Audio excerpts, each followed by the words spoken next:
So I want to kind of ask the question of what you think is great communication or great content, because it's like saying, oh, you look normal, or a person looks normal. No, you can't really say that a person looks normal, and you can't really judge what is great content other than who is it targeted at, and are they actually engaging with it? Is it something that people see online or see in their daily life and go to their family and friends and close network and say, you have got to see this. You have to go through the experience and see what they've done. And that's kind of what great content is. It's quite different from bad content, and if you think that making great content is on the expensive side, you should see the true cost of what bad content does. And I've always believed that and seen that you could tell which companies were really into using social media because they believed in it and that they wholeheartedly wanted to be part of it. And then the companies which were kind of there because other companies were doing it, and that's certainly not what you should be using social media for. When you leave here today, I hope that you have a newfound respect and understanding for the importance of making relevant content, because that, I believe, is at the source, or sorry, the heart of what great content is. It's relevant, it touches the audience that you want to touch. It creates a great experience that people talk about not only today and in that exact moment, but for years to come. And it's something that all of us should be interested in doing. Relevance is key. You've heard content is king. Well, relevant content is queen, if that's the case. And I could throw tons of these little sayings your way. I'll try to keep it off of the plate. But think about what great content is to you throughout this presentation. Understand that relevance and the importance of being relevant is nothing new, and we'll tap into that a little bit later in the presentation. But the whole fact that I'm talking about social media and corporate communication here is because it's relevant to you. You want to learn something. You're inspired by what this potentially has to offer. If I suddenly started talking about baking cookies, which I could also do, but I won't, it would be incredibly irrational to all of you, or most of you at least. There's a reason why we're here. There's a reason why you want to tap into some target audience members around the world. How are you going to do that? And what is the infrastructure that's going to enable you to do that on an ongoing, sustainable basis? Oops. Okay. I really stink at this. I think it's important that we face the truth. Change is needed. A lot of expectations for what people want for us to create as businesses and as individuals have changed. And the funny thing is that we have only changed partially. We've only essentially changed our surface. We've gotten involved with social media, and that was fabulous. We have learned so much. We have created advanced campaign sites that give you really amazing user experiences. And yet, at the heart of it all, a lot of corporate websites still remain prehistoric. Maersk is just as much to blame as for that. And we're working on it, I won't lie. But it's really hard to do. And to really believe in changing with your target audience's expectations takes belief. It takes a leap of faith a lot of the times. Hence the guy jumping off the opera. In case you don't believe me, let's just take a look at the numbers here. Almost 70% of Fortune 100 companies' websites have experienced a decrease in traffic of approximately 23% over the last few years. This is significant. This is people realizing that there's actually not very much on your website for them to be excited about. Some websites have the key token of that's the only place you can buy their products, or that's the only place you can apply for a job with that company. And that is going to, that's going to really kill some companies' reputations if that's the only thing you can go and do there. I hated going to get a new license at the DMV in California, which is where I'm from. I forgot to introduce myself. Because it is just the worst experience. You are there for hours, and the people working there hate their lives. They hate working there. But it's just the worst experience. But if we start turning our corporate websites into that kind of experience, it's going to be awful for our target audience members, and it's going to be awful for your brand, i.e. bad content. Look at the cost of that. 90% of our website traffic comes from just 10% of the site's content. This is exactly what I'm talking about. Basically doing whatever you need to do to get to the thing that, is that end conversion which the website can provide, but everything else is just noise. Morgan Stanley predicts that in 5 years people will access the web more on their mobile devices than on their desktops. And yet, things are not really picking up. People are not catching up with the whole responsive website design or mobile websites or apps. So, to be more specific, like I said, I can come up with tons of big numbers, global numbers like this, but I think it's important to actually show you a little experience that we've had. We really like to experiment on the marketing and branding team on Maersk Group. And this is one example that we had in 2013. In 2013, we decided to step into our career area and on Maersk.com and say, things need to change. We need to make this a better experience. We need to use keywords and have content there that will help people to make the right choice. We don't want them to just go into the vacancies area and say, this is the one, or make the choice on their own, maybe not with the full knowledge of what they're signing up for. We wanted them to go in there, have a great experience, find out not only what they're looking for, but a little bit more about what we as a company have to offer over the long term. So we created all sorts of pages and content that was much more visual, much more easy to engage with, and the results were quite impressive. For a small experiment on a site which we knew we would be getting rid of and updating in a little less than a year, we saw a great decrease in bounce rate. This is because we actually added more pages that were relevant to the people. So when we're going out on social media and representing or advertising an engineering job in Maersk Drilling, we actually have a place in Maersk.com in the career area specifically for them to come in and find out, is that the right fit for them? So by just having something a little bit more catered to our target audience, a little bit more relevant to our target audience, we were able to decrease their bounce rate significantly. Page views increase, again, due to this. And the thing that I really like is that we started to own terms that we didn't own before. It should be a given that you own your branded keywords out on the internet in Google. If someone types in Maersk, I'm pretty sure they're not looking for something about Thailand or Thailand vacations. They're looking for us. But if they're looking for international careers, if they're looking for engineering jobs in the oil and gas industry, we should be there. And we weren't. And now we're working towards getting there. And with this small experiment, we could see and kind of reinforce the value of making sure we're making relevant content that people actually want to use. So we actually think the answer is simple. To provide the right experience to the right individual at the right time, using the right channel to achieve the right result. Simple. Very simple. I like it. I can't really take this to executive leadership and say, this is it. This is what we're going for. This is the strategy, this is the vision, this is the mission. You're welcome. I can't do that necessarily because it seems simple, but it is incredibly difficult in practice. You have to have the teams and the resources coordinated together. You have to manage expectations with your fans and followers. You have to do research. You have to listen, see what people are saying about you. You need to manage internal politics, I'm not going to lie. You need to work with bottom line objectives. How are your efforts meeting those or helping to facilitate meeting those? You need to track, you need to measure, you need to track, you need to adjust again and again and again to make sure that you're getting that much closer to engaging and creating an ongoing relationship with your target audience. It also requires you to be incredibly humble and honest. If you're putting out content out there that nobody's engaging with, you need to realize it. And the numbers don't lie.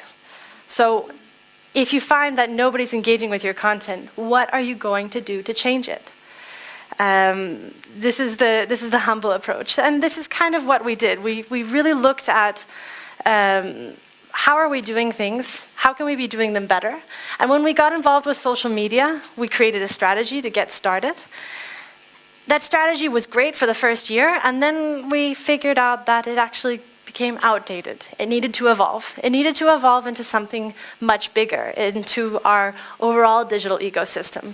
We started to look at all of our different channels and think, well, social media is just one aspect, a functionality in some cases, if you will, that complements the experience on all of the other channels. These aren't all of the channels that we have. We have plenty more. I've just slimmed it down for you. But finding how social media can complement that user journey is the road that we took. We had similar goals. Some were brought to that next level, but what we wanted to achieve was largely the same, just in a new form. So we introduced the digital channel strategy. The end goal is, of course, or the next goal is to introduce a digital content strategy, or just to make this into a digital strategy. What do we want to achieve out there? Understanding our target audience members, understanding the channels, changing the way that we think about it just being us as a business speaking out to people out there. Making sure that we're being relevant in all aspects here, that we're taking taxonomy into account, that we're having common metrics across the different channels. How are we doing this, and how are we constantly adjusting it to the next level? Some things have remained completely the same. Communication, no matter what you're doing, as a company, we want to be authentic. We want to be relevant. We want to be engaging, and this is in everything we do. I've reused this slide many times because it is at the core of what we aim to achieve. And I want to take a deeper look at relevance, because how can we as a company maintain that we're always, everything we do, from a simple Facebook post to a white paper to an impact study, how do we make sure that that's relevant to our target audience? It means that we have a shared context. Nothing's new about this. As I said in the very beginning, the fact that I need to be relevant to you to get your attention is nothing new. Companies used to be able to scream really, really loudly and get our attention that way, but we don't really remember them for the right reasons. And we don't remember them for a good experience. Cognitively, we can only really maintain relationships with around 150 people at a time. So what makes companies think that brand loyalty or brand ambassadorship could be anything different? If anything, I think it's much smaller, because you have to know all of the intricacies of what the company stands for. So why aren't we asking ourselves about this? Why aren't we understanding that our target audiences, our audience members, might be our sole focus, but how do we get to be one of their primary focuses? How do we build up their loyalty even more? This is a small diagram. I would have kind of sketched it on the slide if I could, just to demonstrate the rawness of it. But the small dot represents what most companies know about their target audience. This is primarily the thing that they want them to do. This is the fact that we as a company, we would like for you to apply for a job. This is the fact that Amazon wants you to go and buy a product. This is the end conversion that we know they want to do. But the fact of the matter is that there is so much more information about the people who you're trying to target that we don't know yet. And if we knew a little bit more about that information, we could go from a one-off conversion or conversion completion to something where we develop an ongoing, evolving relationship with them, something that allows for us to continuously be relevant to them. I want to let this sink in. It's quite a humbling fact of how little we actually know, and it should be comforting in its enormity. I mean, there's a lot that we don't know about our target audiences, audience members. There's a lot we don't know about the universe, but we're not afraid of the universe necessarily. So I think it's important to move from that conversion point and focusing in on that, and move over towards the user journey. There's a lot to learn in the user journey, and if you can master that and master your target audience's understanding of master an understanding of your target audience's likes, wants, desires, how they're going to grow over the next few years, I think that you'll learn a lot more. This process is not linear. They're not going to move from one channel to another in the way that you want every single time. I think it'd be pretty ideal if people saw a job ad on Facebook, went to Maersk.com and applied. That'd be easy work for me. But the fact is that they're going to see a job ad, then they'll see that their friend, who they kind of know, then liked it, and they'll let it go for a couple of days, and then they'll happen to see one of our other ads talking about a captain's blog and think, this company's actually pretty cool. Eventually they'll make their way to Maersk.com, let it sink in, they look at a few jobs. Maybe, if we're lucky, eventually one day they will apply for a job. It's not linear. And the most important thing to realize is that you're dealing with human choice, and it is the most irrational thing we can possibly think of. A lot of times we'll go with, what is a logical decision, but then every once in a while we let something emotional jump in, and we'll just say, well, I didn't go with that choice because it just didn't seem right. But I can't give you a reason why. And this is what you're dealing with the user journey. We've all read I'm assuming you've all read, because you're a bright audience and that's why you're here in Social Media Week. But we've all read about big data, and I think it's such a buzzword, and I hate to have used it here, but nonetheless, the point is there. There's a lot of information to come from big data. Looking at all of the information that we don't have about our audience, our target audience members, and what they like, where they spend their time, there's a lot that we can learn from it. No matter what business objective you have going for you, data is going to be able to support the actions that you take. You can find the answers there. Data is going to be able to teach you what to change. It's going to be the foundation for your initiatives if you know what questions to ask, if you know what things to track. I like to say, data, what is it good for? And then instantly, some song comes into my head, and I'll be like, data, what is it good for? Huh, absolutely nothing, unless you know what to ask. I think reports are similar. I've seen so many people being like, I know exactly what's going on with our digital channels. I got a weekly report.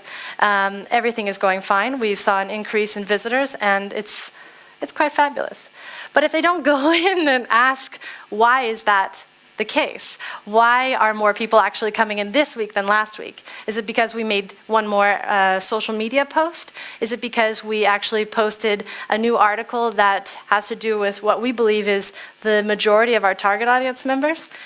Asking these questions, pretending to be a 7-year-old and wondering why things work the way they work, is what makes a report relevant. Not the report and getting it every single week. So we've talked about the importance of being relevant and making sure that your content is relevant. But I promised we would also discuss infrastructure. And how do we keep this going? Because I can find out exactly, or hopefully, I can find out a roundabout idea as to what my target audience needs today. But how am I going to make sure I'm doing that tomorrow and in the weeks and months and years to come? A strong infrastructure internally is needed to do this, and this is something that we're working with day in and day out at Maersk, both on the group level as well as in the business unit levels, and you'll see that in a lot of large companies. I mean, we don't have this necessarily in place. We're not that flexible with it, so we're trying to add in that flexibility. We're trying to build infrastructures that can grow and evolve with time, that can respond at the rates that are needed for social media, and also for our new websites that will come soon. Infrastructure needs to support your efforts. It needs to make sure that that everybody understands the vision and mission of what you're going for. It needs to allow for you to adjust as time goes on, and it needs to allow for you to grow strategically. Coca-Cola is a great example of this, and I don't know if you've heard about it but they recently killed their corporate website, and I think that's pretty bold for such a large company. But they killed their corporate website, created a brand new website, and launched it. And for many of us, including myself, I would think, wow, that's fabulous. They just launched the new website. Whew, now everybody can relax. No. Within the first 6 weeks of launching that site, they found out that people were not engaging with the content that they had believed their target audience to be the most interested in. And within 6 weeks, they completely changed the whole content setup around, relaunched, and found out this is actually what people are looking for. For such a large company and such a large brand to be able to do that in 6 weeks is incredibly impressive. But even more so, the fact that they want to be that relevant to their audience. They're Coca-Cola. We all like to drink Coca-Cola. And yet they are that interested in making sure that you are engaged with all of the content on their new site. Another part in infrastructure is understanding, who's making this content. I'm just going to go through a couple of aspects in building up this infrastructure, but the fact is that there's many, many different things that go into building a sound and evolving or flexible infrastructure. Who is your team to do this? With so many digital channels, including the main culprit, social media, it's not just about having a team of journalists anymore that create all of the content. There is content coming from those amazing journalists. There's content coming from the amazing agencies and external copywriters that you use. And even more so, there's content coming from all of your fans and followers. And sometimes all the fans and followers and the content that they provide is some of the most valuable content you can have as a brand. So understanding not only who is out there, who fulfills each of these different roles, but who is taking care of what. I guarantee you we're not going to have fans and followers reporting from the scene for crisis communication. So who is going to handle crisis communication? Most likely dedicated staff.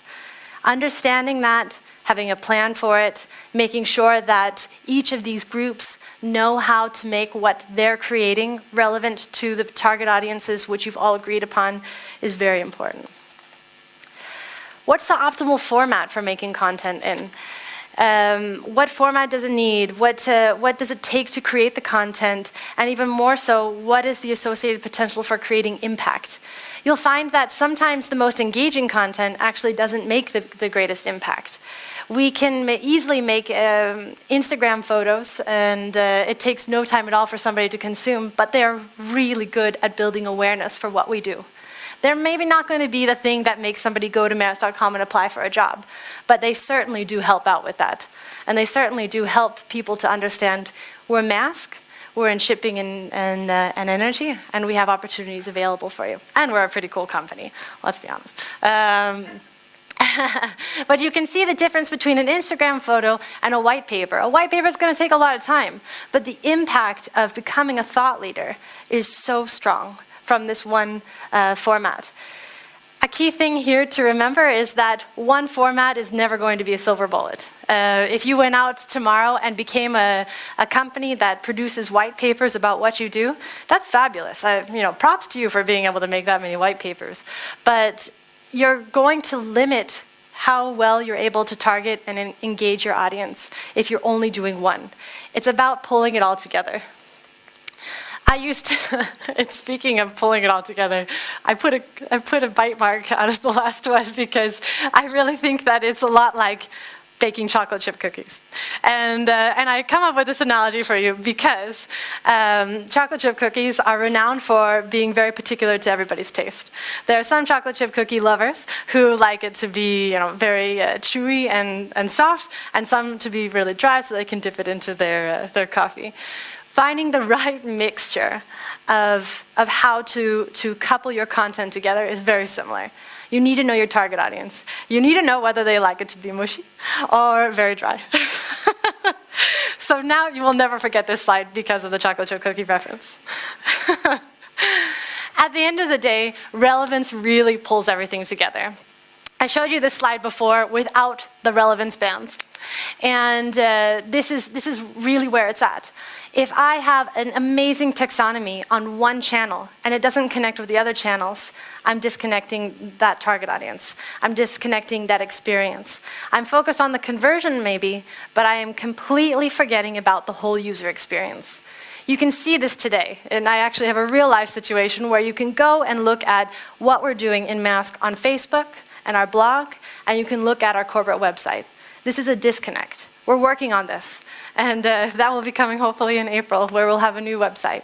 But this disconnect is something that a lot of companies need to realize, both in the channels that they use, in the tone of voice that they use, and also in the types of content that they make. Infrastructure built on purpose and strategy is going to enable for this to grow. So next year, hopefully when you come back, either to Maersk or to Social Media Week in Copenhagen, we'll have even more exciting things to talk about, but you'll know where we've come from. We've put a strategy on the floor and said, this is where we're starting, this is where we would like to go, let's see if we can make it. So, the one thing we can all acknowledge is that change is constant. How are companies going to evolve? How are things going to get that much better for you being able to connect with your audience? This is an example of something which I'm pretty sure we wouldn't have been able to do 5 years ago. And I like the fact that, you know, we've kind of erased the vessel name, and this is Maersk style graffiti. And so this is an example of an image that we made for Valentine's Day. I know Valentine's Day bears very little relevance, but as far as an employer branding kind of thing, it says that we're getting out there, that we care about you, that we care about every single one of our employees, and we believe that every single one of our employees has a story which we want to tell. They've chosen us for a reason. We want to put them on a little soapbox and say, why did you choose us? And how is it going for you? What are the challenges that you feel you have that nobody else does? So I ask, please go out there. Think about how relevant you are to your target audience. Think about every time you make a story, a post, an article, whatever it might be. Are you really being relevant to the people you want to engage, or are you maybe just doing this to fulfill something that you had internally? Go out there, shake things up, challenge the status quo, and then tell me how it goes. Thank you.